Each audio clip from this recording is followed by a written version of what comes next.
Amici youtuber, ritrovati sul canale Riparo Fai da Te. Oggi sul banco abbiamo un alimentatore di antenna a marchio Metronic.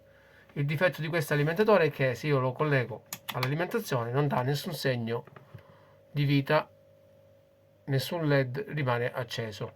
Andiamo a smontare il nostro alimentatore e a verificare il guasto. Questo alimentatore viene utilizzato su un'antenna del digitale terrestre. Andiamo un attimino.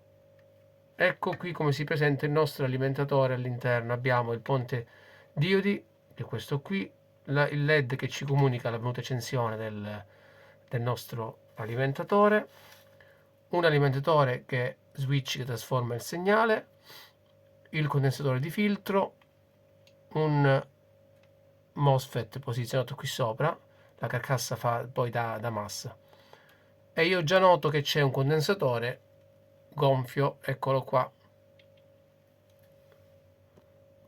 Potrebbe essere questo il problema della non accensione del nostro alimentatore. Inoltre qui si è un po' staccato l'ingresso del connettore dell'antenna.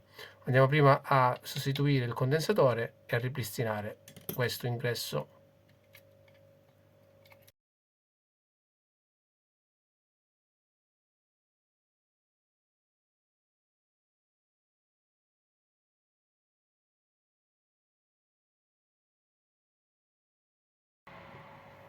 Ok, abbiamo tolto il condensatore,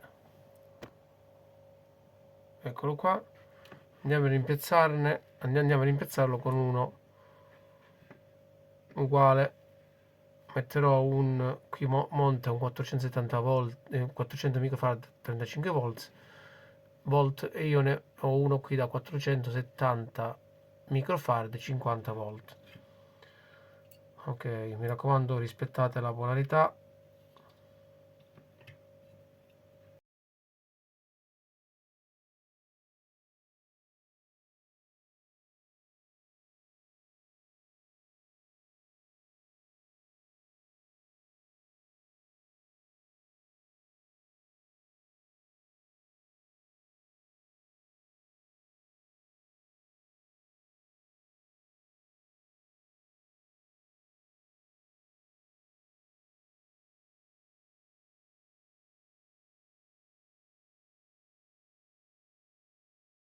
Ok, abbiamo ripristinato il nostro condensatore e il connettore.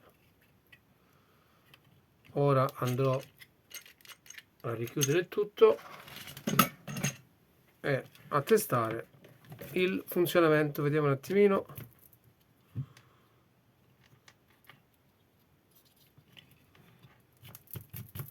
Togliamo residui di stagno.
Ok, testiamo l'alimentazione.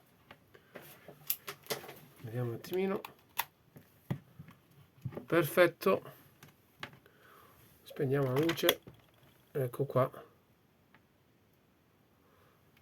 Alimentatore Metronic riparato. Se vi è piaciuto il video lasciate un like, iscrivetevi al canale e ci vediamo al prossimo video.